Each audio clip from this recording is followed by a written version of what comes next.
Thank you all for coming to our History Talks lecture series. This is a monthly lecture series, so make sure you come back for our next one too. Tonight we have Roger Showley, former UT reporter, talking about his book, San Diego Memories 2, War and Peace, 1940s to the 1950s. So, hand it over to Roger here.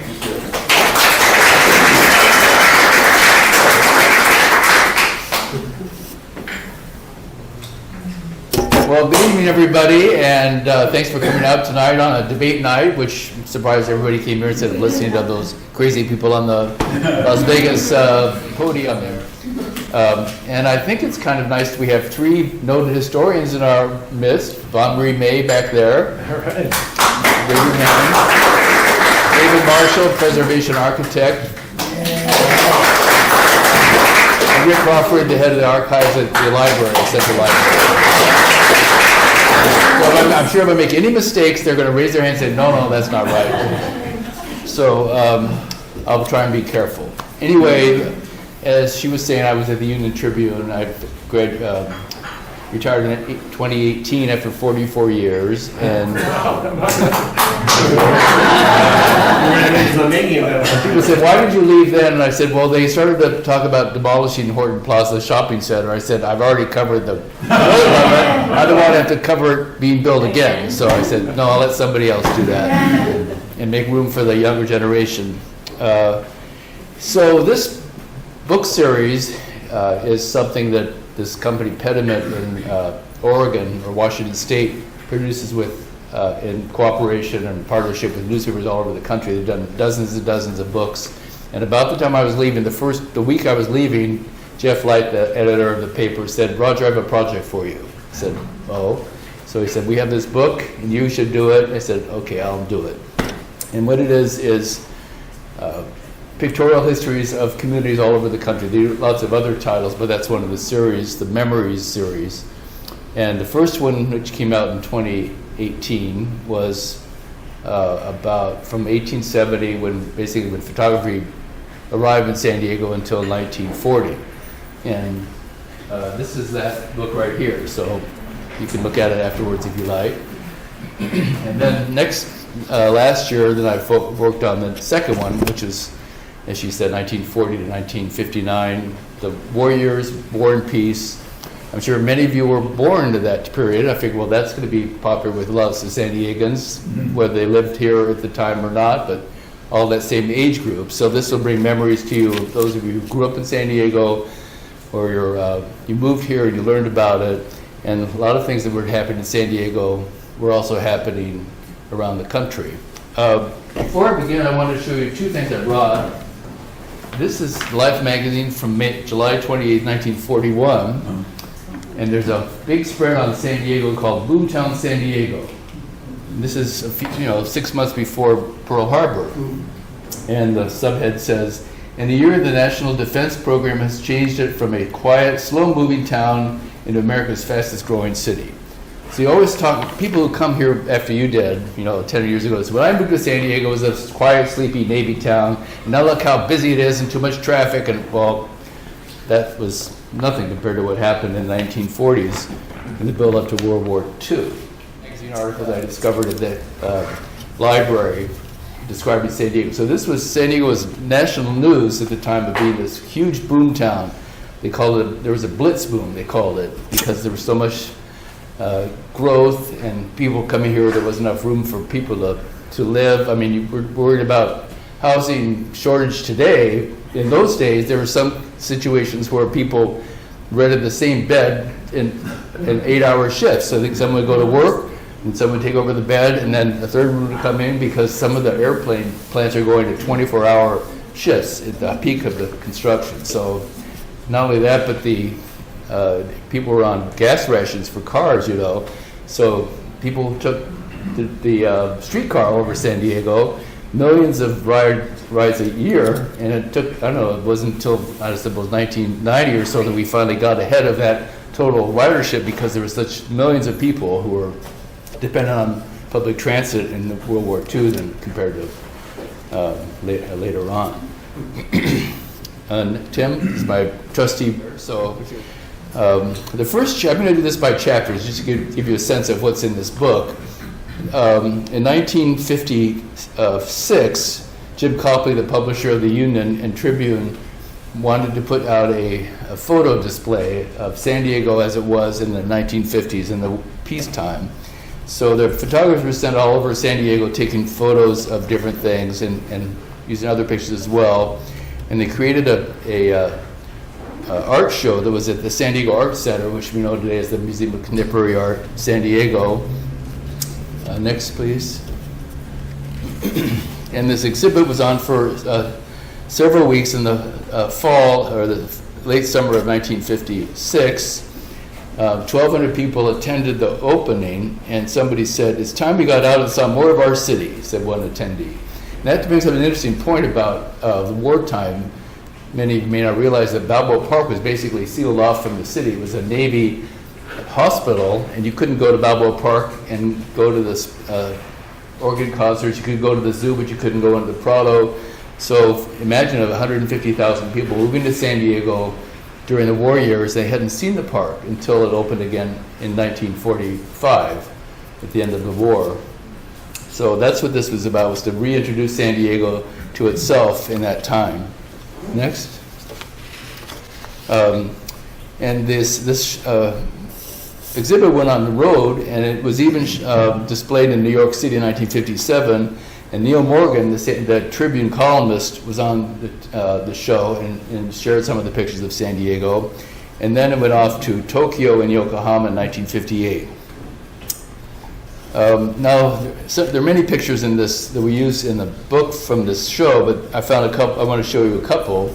This one is a fire on Ocean Boulevard in June of 1953, and the man's carrying away a chair and a coat from a fire that raised a garage.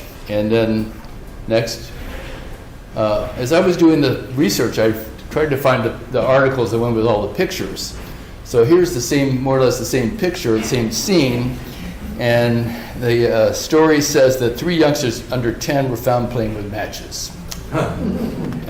So there's a story there. Next, please. In September 1953, there's a photographer wrestling with Peaches, an African elephant who'd come to San Diego, to the San Diego Zoo. And I think the elephant's trying to wrestle away his camera. The next picture shows Belle Benchley, the director of the zoo, feeding the elephant. Well, Peaches was in San Diego until 1972, and then she went off to Lincoln Zoo in Chicago and died in 2005. Wow. So in some cases I tried to find what happened to the people and things that were pictured here over time to see, kind of complete the story. So this isn't just pictures of man standing there. I was really trying to give the story behind the pictures as often as I could. Next. So of course the military is a major focus of this period. And go ahead, next. And we tried to find pictures of women because women are forgotten in many cases in all these photos. So we did a lot of work trying to get good shots of women in San Diego at the time. And this is an interesting person. Her name is Jean Benson Soroka, who was one of those Rosie the Riveters working in a factory. But that's not the end of her story. She worked for Conver for 46 years, even though, and as you may know, many women were laid off after the war. She was not. And then she got a job at IBM and was the first female supervisor of computer workers at the time. And she went on and taught computer skills at her local church and died at the age of 97 in 2017. Wow. Let's see here. Okay, next, please. And here's her little story about Miss Soroka. Go ahead. Does anybody know where this is? In the Polio restaurant. Patio. Yes, House of Hospitality. And Von Marie said her mother worked at the hospital. Her father was there recovering from wounds in the war. And in the House of Hospitality was turned into a nursing sleeping area. And they cut up all the insides into cubicles and even had a little dance area, a lounge for dancing. And so it was, of course, in David Marshall, our famous guest over there, was responsible in his firm for rebuilding this whole building in the 1990s. So if you go up there today, you think, wow, this building has lasted a long time, since 1915. No, it was finished in 1997. It's about the best replica of a San Diego historical building in the park that's been done so far. So good job for you, Dave. You won many awards for that. Next. Of course, we just had the anniversary of the Holocaust and a couple weeks ago. But of course, another thing that happened in California at the time was that many Japanese Americans were relocated to internment camps for the duration of the war. So this picture shows Moyoko Araki holding a child's hand. We don't know if they were related. As they were leaving San Diego on April 8th, 1942 at the Santa Fe Depot. They went to Santa Anita Racetrack, and 4 months later they were sent off again, this time to Poston, Arizona. And we know it was pretty sad for the Japanese Americans that, and speaking of Rick over there, the librarian at the time, Clara Breed, made a cause of hers to send them books from the San Diego Library to have some reading material. So she was a hero of the war for the Japanese Americans who were there. Next. Here's a story how it was played in April 1942. Next. During World War, this is a picture from 1952 of F-9Fs flying over Balboa Park. Now the pictures, you can see at the bottom, on the lower right-hand corner, you can see the Ford Building, or the Aerospace Museum today. And what's missing in this picture? The freeways. There's no freeways going through Balboa Park, cutting off the park from downtown. That happened a few years later. But you can see the stadium right underneath the tail of that plane is the Balboa Stadium. Here's the Organ Pavilion in the bottom, and you can see parking lots there. I'm involved in a group trying to get the parking lots turned back into public space, so even then it was all parking lots. Next.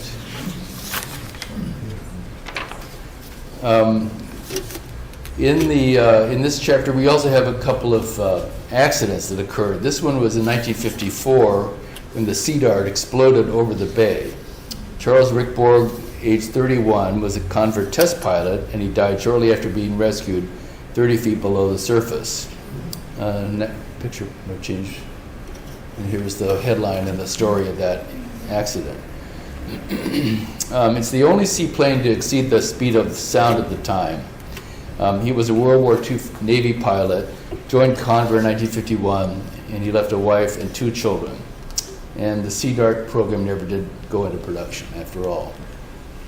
Next. So this is the chapter about business in San Diego. Next. And this shot shows some women bankers.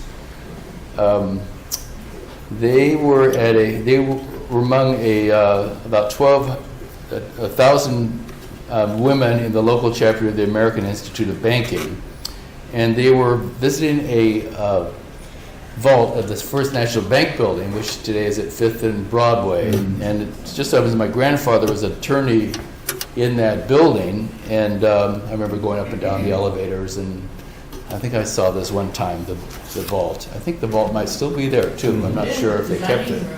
It's a dining room? Yeah. If anybody has anything to add, pipe up. Next.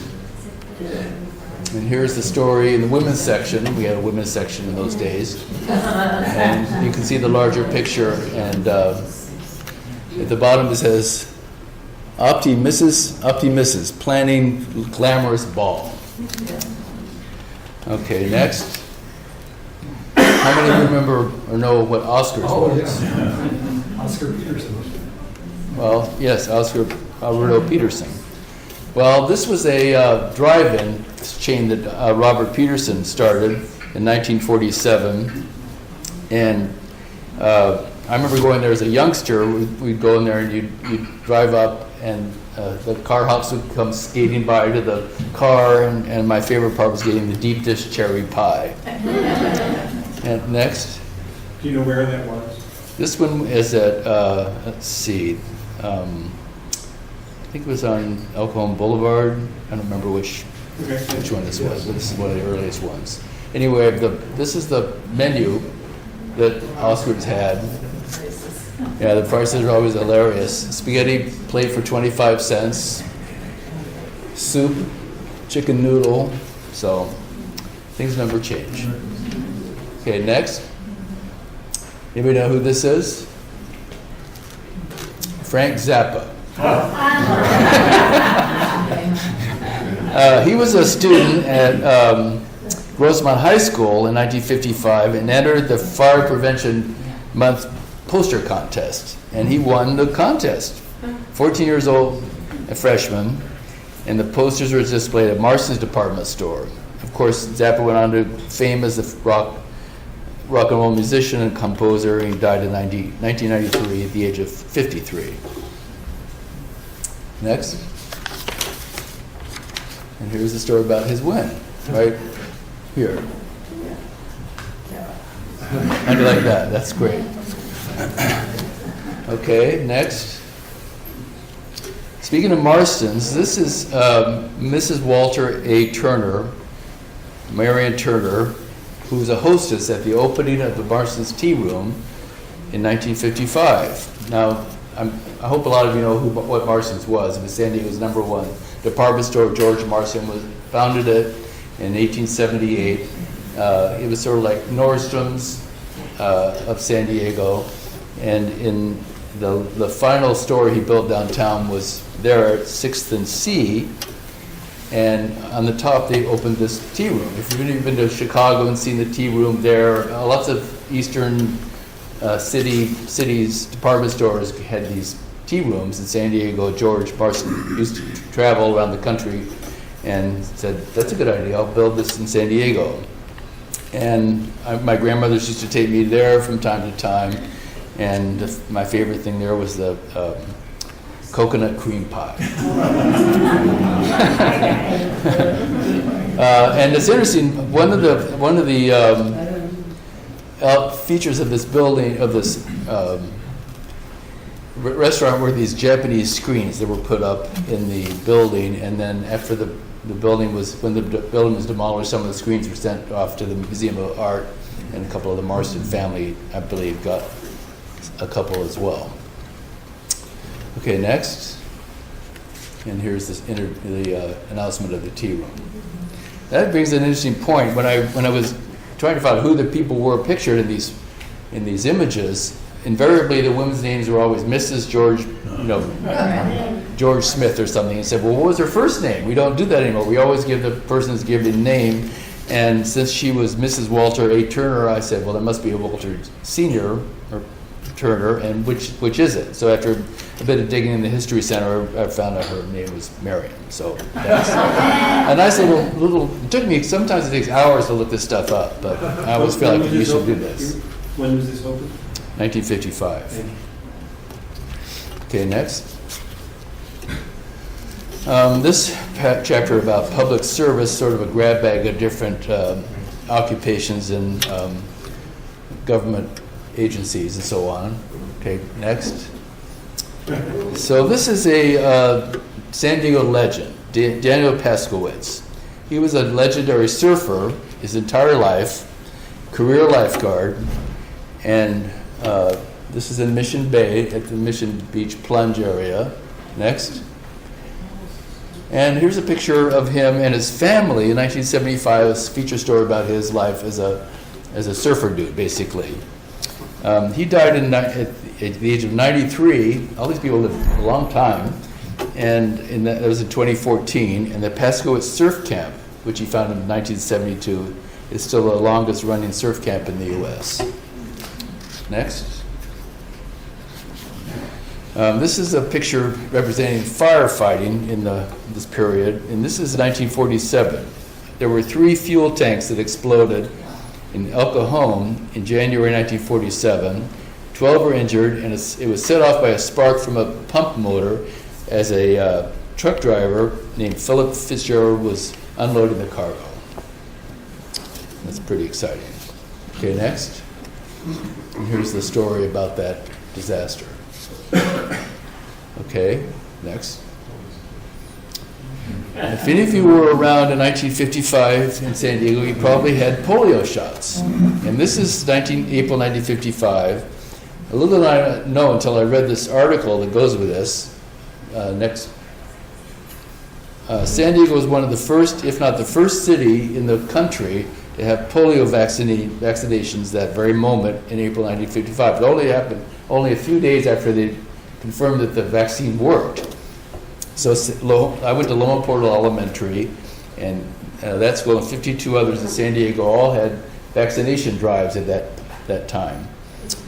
And I remember queuing up at the auditorium of the school in this mass vaccination thing. It's pretty dramatic, really. And in that picture, that was Dr. Victor Lindblade, and the kid there was Frankie Christensen, age 6. Okay, next. This is a Belle Branson, a teacher of art classes at the San Diego Zoo at this point, and she said I think she's a San Diego State artist or professor, and she said in the next, and there was a story that was written by Armin Kitzman, and he said, she sees her task not in making artists, but in preventing the child from getting tight and unproductive. There always had to be some practical reason to learn art in those days. Okay, next. Here are 6 of the Mercury Astronauts in 1957. They came to San Diego to look over the Convair rocket that was going to take them into space. And this is the same year, that the Russians launched Sputnik, and the U.S. was scared about being losers in the space race. So they came here in 1959 and saw the Atlas rocket being built at Convair in Kearny Mesa. Next. And here's the story about, it says, astronauts arrive for Atlas study. I like this headline next to it. It says, Nixon's shock told over bid to red, whatever that means. Okay, next. This is a very nice picture kind of representing charity in San Diego. This shows Private First Class Howard Henning from MCRD and Roy Stewart IV in the Salvation Army's Toys for Tots campaign in 1952. And the military has been big supporters and helpers in San Diego for 100 years. And all sorts of causes. You could always count on them to help out when we need something. In fact, I was told recently that every so often the Navy would call up somebody in Balboa Park and say, I have 500 gallons of paint. Do you want it? So they'd always say, yes, we want it. And we'll go paint this. And they'll say, well, send our guys over and they'll paint Bill of your choice. So sometimes the colors aren't quite right, but but anyway, it's wonderful to have their service in San Diego beyond their own military service. Anyway, in this Toys for Tots, it was the 1st Tank Battalion Marine Reserves who were involved in this. They'd collect donations on their off hours and take the toys over to the Salvation Army for distribution to kids around San Diego. Okay, next. And here's the story about the toy drive. Okay, next. This is a kind of an all-purpose chapter of scenes of San Diego, and we included a variety of those things, and I'll show you a couple of them. Go ahead. This is in March 19, well, let's see. This shows, let me see, where is this? I lost my place, here we are. In December 1949, this is in Choya's View, there was a huge windstorm, and this 40-foot antenna fell down and among many other accidents at the time. Next. Here's a picture, but also describes all the other accidents that happened. For example, my favorite was there was a boat that's 35-foot boat that sank in San Diego Bay, and its name was Last Chance. Not only that, there was a for sale sign you could see just above the waterline. And the paper reported, quote, "The city's poinsettia crop took a bad beating from the wind. All over town, beautiful plants were broken and battered." End quote. Okay, next. 1952 was a presidential election year, just like this is. And here we see Democratic nominee Adlai Stevenson at Horton Plaza Park. You can see the fountain over there on the right. 8,000 people gathered around to hear him. And then there was a group of young backers of Dwight D. Eisenhower, the Republican candidate. They were shouting, "Rah, rah, Eisenhower." And then the Illinois senator said, quote, "Sounds as though the Illinois football team had come to town. I don't think they ever cared much for my speeches either." Of course, he lost. Next. And here's a picture of Stevenson at that rally. Okay, next. Okay, transportation, next. Of course, this is the era that people bought private cars. The car population, let alone the people population, zoomed up after World War II, and after the gas rationing ended, the rubber ban on buying rubber ended, and so people bought cars, and we went from streetcars and public transit to private automobiles, and of course that spurred the whole suburbanization of San Diego. But there were some accidents. In this picture, March 1946, there was a train that crashed into another freight train north of Del Mar. 3 trainmen were injured, and the conductor of the parked freight train, R.D. McCabe, jumped to safety from the caboose. I don't have this picture of the story here, but there was also an accident of an airline crash on Mount Laguna with 27 dead. It was the world's worst airline crash to date. Next. And here's this picture of that train crash. Okay, next. Now this is a busy view of Pacific Highway, and boy, there are a lot of cars there. Well, that's not what this picture is about. Next, it's about a bus strike in March 1951, when the bus company is owned by a private company, and their caption read, "Hundreds of cars in 8 lanes and not a transit bus in sight." And the company, one of the sticking points in the negotiations between the company and their drivers was the company's plan to eliminate paid health care for employees.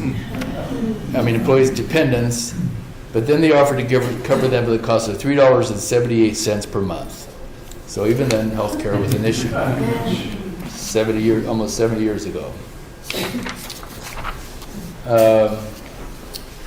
Next. Of course, San Diego continued to be a big maritime port. Next. And this shows a picture of the Tuna Clippers sunset, launched in 1942. And soon after that, the Navy commandeered a lot of the tuna boats in San Diego to help out on patrols around the bay and the entrance to San Diego Bay. Okay, next.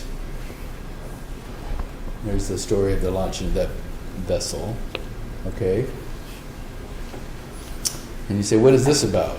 This shows a whale, a 35-ton California gray whale, that died when it struck a Navy destroyer and washed up in Mission Bay in 1952. Then when this news came, next please, the news came out about that, and the Hermosa Beach Aquarium, of all things, offered to take the carcass off the city's hands and mummify it for display. And actually, when I gave this talk a few weeks ago, a lady said, yes, that's still there on Hermosa Beach. So, okay, it did actually happen. Okay, next. Okay, next, please. I love this picture. This is a shot of a woman operating a jukebox, but it's a little bit more complicated than that. Next. This is the most interesting thing I came across as I was doing this book, because in 1940s, somebody came up with the idea of having sort of Alexa, prototype Alexa in 1943 or so. So what you do is you would press a button on a jukebox and request number 75, let's say, for a record, and the signal would go to somebody in an office building a few miles away, and they pull out a record from all this huge library of records, and they put it on a turntable, turn it on, and then they have a microphone beaming broadcasting the sound back to that person's jukebox. And that's what this story is all about. Jukeboxes are run by remote control. And I forgot how many thousands of records they have, but it's amazing that even existed. Okay, next. Here's Titus Hawkins, 22-year-old boxer at the Coliseum downtown in 1945. And those of you who live downtown probably know that the Coliseum has now become Punch Bowl Social, a gastropub on E Street in East Village. Next. Here's a picture of his bout, right down here. Okay, next. Now, we all know about the Eisenstadt picture from Times Square that was when it flashed around the world, very famous photograph. Well, San Diego had exactly the same thing, and the photographer caught this couple, probably didn't know each other, smooching right next to the Horton Plaza fountain. And it occurred, of course, on August 15th, 1945, VJ Day. And the Union caption, next, reads, "Kissing was epidemic, especially among sailors. Demonstrations of affection were touched off by any girl's smile at the world in general, a frown or an agile attempt to dodge attention." Okay, next. And this ticker tape parade is Florence Chadwick coming back as a hero's welcome in 1950 after crossing the English Channel. She received a four-door sedan bought by well-wishers and pledged to, quote, crusade for sports and the clean living that goes with physical and mental health. It's one of the rare times a local story led the front page of the newspaper. Next. That was a swim, I assume? She swam the channel? Yeah. First one. First woman, yeah. Okay, next. Another picture, this is also a personal story I can relate, although I wasn't there at the time, but in 1950, kids at my elementary school were celebrating United Nations Day. Next. And the story mentions this at San Isidro Elementary, 17 kids in costume perform Mexican, Spanish, and South American dances accompanied by a kindergarten rhythm band. All students join in singing the Pan American hymn. I don't know what that sounds like, but I'm sure it's very nice. Okay, next. Well, patriotism was in full swing in San Diego in the 1950s. This is Air Force's Day in May 1951, which drew an estimated 100,000 to a downtown parade where 10,000 people, military people marched down Broadway. Next. An editor of mine reminded me years later, when you give an estimate of a crowd, he says, in the old days, we just guessed what the numbers were. Nobody had any idea how many people were at any of these events. So as Rick would probably know, they have these wild estimates of people at San Diego crowds. The more you say, the more exciting it is. Just record turnout for March down to Broadway. So who knows whether this is really that number. But look how crowded Broadway was at that parade. Next. 3 weeks earlier, these Marines enjoyed a free meal when they returned aboard the transport Sergeant Sylvester Antelock from the Korean War. They are, it's always nice to say who these people are in the pictures. This is Sergeant Joaquin Isaac, 20, from San Antonio on the left, and Private First Class Gail Jones, 19, of Hastings, Nebraska. Next. So it says, the Marine Corps was never like this. Enjoying free dinner and these two guys, and then the ladies are identified behind them. Okay, next. This is one of my favorite pictures we have in this book. These two kids playing marbles, and the dog, whoever wrote the caption took a bit of artistic license in saying, the dog distrusted the photographer, and I call that a bit of artistic license. Who knows what the dog was doing. But next, please. But you can see this is the coverage of this little marble. I mean, we don't cover marble tournaments anymore.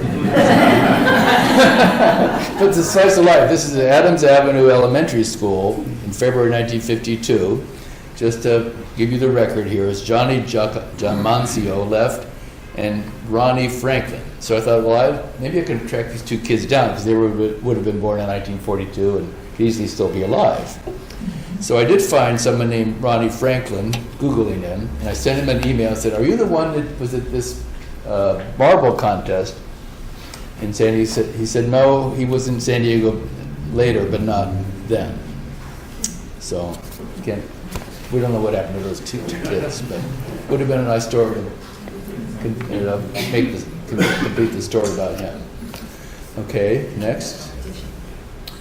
This is another really cool picture. It's a June 1952 baseball game between the San Diego Padres and the Hollywood Stars. Now, those of you who are baseball buffs know that the Padres originally were the Hollywood Stars. They came here in 1936, 35 or 36, and they changed the name to the Padres, but then I guess the new team was recreated in LA called the Hollywood Stars. So the picture, the reason why we have the picture is because the photographer, Jack Cooper, won a second place contest in the annual California-Nevada Associated Press photo contest. So I went to this was in the Tribune, and the Union has digitized, all the digitized newspapers are online, but the Tribune is not. So I went down to the Rick's department at the Central Library, looked up that period, and found the story of the game. So what happened was that John Young calls out on a Hollywood runner named Carlos Bernier, who was tagged by Padres player Lou Stringer. And the headline reads, next please. Say it isn't so, yelps Hollywood Jackrabbit. Right down there. Anyway, the photographer won, but the Padres lost 12-3 then. Next. Yeah. Okay, this is the Del Mar Fair in 1940. Let's see where this was. This is 1947. So the fair, the Del Mar Fair had been held in different places in San Diego until it came to the Del Mar Fairgrounds in 1936, and suspended during World War II. Then it reopened in 1946. And on the left is Don Diego, otherwise known as Tony Hernandez, who became the official ambassador for the fair. And he was he appeared in several Cisco Kid movies until he died of leukemia in 1984. And the lady on the right is the Fairest of the Fair winner, Gay Cowell, and in between is a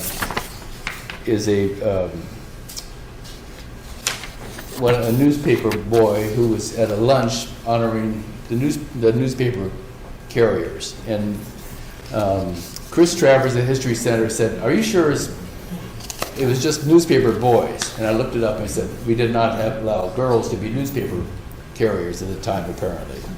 And now you can't even employ kids anymore to deliver the paper because there are all these labor issues about that. So if any of you were newspaper carriers in your youth, that occupation is long gone. Next, and here's the picture down there, and another estimate, 36,000 attend third game day of the fair. Who knows if that's true? I don't know. Next, This shot is a float from honoring the San Diego sister city of Yokohama, Japan. And I find that this is in 1956. So you think about that, 11 years after World War II, we were fighting the Japanese, and within just 11 years, we now have sister city relationships with Yokohama. So that tells you that we could overcome our differences even in a rather short time. Anyway, this float was at the Fiesta Del Pacifico. If you were here in the mid-50s, that was our answer to San Diego's two expositions in 1915 and 1935. After World War II, the boosters of San Diego said, let's have another exposition. So they had this whole idea going, and of course it went nowhere. So they replaced that with this fair that was from 1956 to 1959. And I'll read you just this bit about the opening ceremonies, sort of a slice of life in the time. Lester Baum was the president of the San Diego County Council of Churches. He declared that San Diego's success was due to trust in God, a reflection of the anti-communist, anti-atheist feelings in the nation at the time. Rabbi Morton Cohn of the Temple of Beth Israel declared, quote, I believe we can think hopefully of the decades which lie ahead of San Diego and California, and our fiesta can be celebrated in an atmosphere of extravagant optimism if you combine it with an attitude of prayerful dedication. So, very hopeful sign of the booming 1950s. Next. Another estimate. 70,000 turn out for Fiesta Parade. Right. Okay, next. And notice, go back a second. Did you see that in there? El Mercado opens the Old Town Plaza. So this is a decade before Old Town became a state historic park. So even then they were talking about Old Town becoming a big tourist attraction. Next. Well, Lucy and Desi were part-time residents in Del Mar, along with lots of other VIPs and stars who came to San Diego to go to the track in those days. Next. And here's a full page of pictures of the opening day at Del Mar Racetrack, 1957. It says the nine race opener drew nearly $660,000 in pari-mutuel wagers. Okay, next. This is the Children's Zoo in Balboa Park at San Diego Zoo in 1957. It occupied the site of the Japanese tea garden, or tea pavilion that had been there for the 1915 exposition, just north of the Botanical Building. It's a 1.3-acre zoo, cost $200,000, and was designed by modernist architect San Diego Lloyd Morocco and his wife Ilsa. The admission price was 15 cents, and it was demolished in 2019 to make way for a much more interactive and grand children's zoo that's supposed to be open, I think, next year.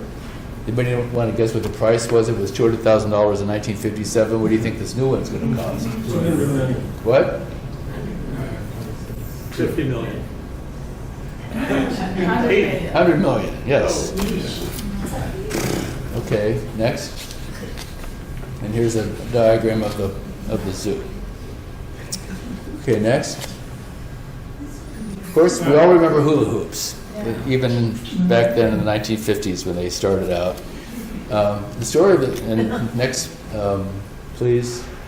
The UT photographer Ted Lau go off to Mission Bay in October 1958 and see what life was like on a Sunday afternoon. So he spent all day in Mission Bay and he came across this mother and daughter duo tweeting hula hoop up on the top. And then I found out, as I was saying, what about hula hoops in America? What other news was there about them in those days? So there was a reference a month before of a new record, 10 hours and 1 minute, won by Connie Hagedorn, 10 of Lynn Grove, Iowa. She won a $25 savings bond and a steak dinner. Okay, next. Marilyn Monroe. Now you all probably know that Marilyn Monroe was here to film Some Like It Hot at the Hotel Del Coronado. That was in 1958. And the hotel was doubling as a Florida resort. Alfred Jacoby, reporter at the Union, said that she drew crowds of 500 as she took a dip in the ocean. And then the newspaper's drama editor, Edwin Martin, said the press corps played the usual waiting game for the star to make an appearance.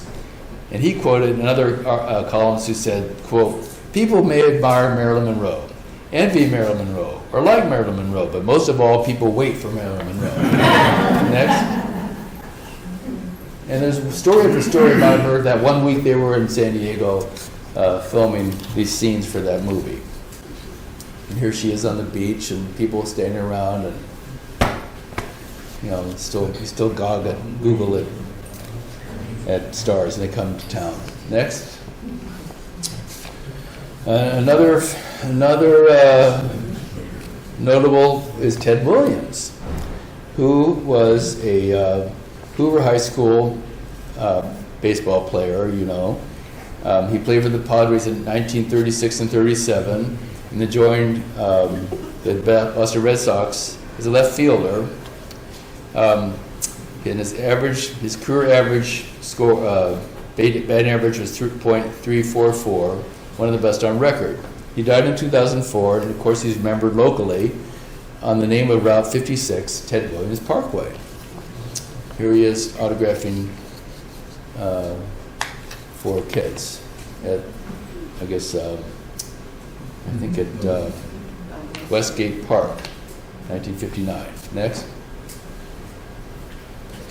Maybe we can't go home again, but Williams has gay time here. Next. So the final chapter is called Community Memories, where we invite the public to send in their photos. And the History Center is going to be asking you and all our San Diegans to share their pictures for the next volume, which will be covering the 1960s and 70s. So I couldn't resist offering a picture of my own. Next. So this is me in the middle, my brother David, and our friend Marilyn Golden, and my mother baking cookies. Well, this isn't just a picture of family picture. This was an article next in the Union in 1954, where the food editor, whose name is wonderful, Susan Delight, is talking about her. She thought it was interesting that my mother liked to bake or cook other recipes from around the world. And she said, Susan wrote this, "Most cooks are afraid of foreign recipes, believing they are involved and time-consuming. This is a fallacy. Mrs. Showley declares and offers some of her recipes to prove the point." So it's a little bit of history in the paper. So that's kind of an idea of what's in this book. Hope you get a chance to look at it. I have copies if you'd like to buy one. And thank you for having me today. Are there any questions? Bill? I hope the Union Tribune will report that 350 people showed up for your talk today. Yeah.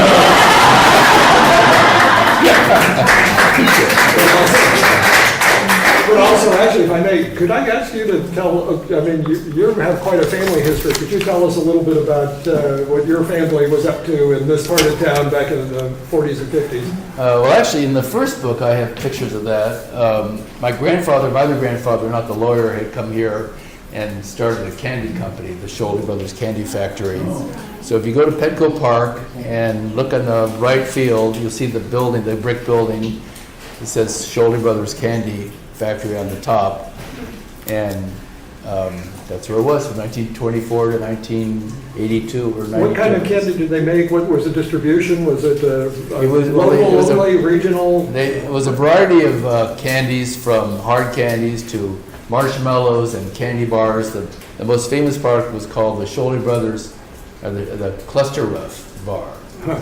And I have the recipes from my family, but there are like 12 gallons of this and 40 gallons of that. And how in the world do you make a candy bar? So one time at the History Center, they did a little display of some of the stuff I have from the company, and we had some culinary students come to the History Center, and they tried to recreate the candy bar. And I never had one, so I don't know what it tasted like, but the old timers say it was quite good. There it is. But the company closed down in 1950, so I don't remember it in business. I just remember it as an empty building. And then, lo and behold, when the Padres built Petco Park, it was in the way of the stadium. So they picked it up and they rolled it across one block to the east. It's supposedly the biggest moving of an unreinforced masonry building in history, so it was in the Guinness Book of Records of all things. So, but it's there, and now it's the Tuna, Bumblebee Tuna. Yes. So, anything else? Yes. Do you happen to know the year that the Tribune went from, typesetting the little metal letters and went to computer? Approximately? Well, I think when we moved from downtown to Mission Valley in 1973, they bought a whole new printing plant system. And I think they'd already started computerizing the paper by scanning articles and then sending it through a computer and then having the tape run through a machine that would set the type. Okay, that's interesting. Yeah, but I think they still had it going for a while after that. But now it's not even printed in San Diego anymore. It's printed in LA. So, all right, well, thank you very much.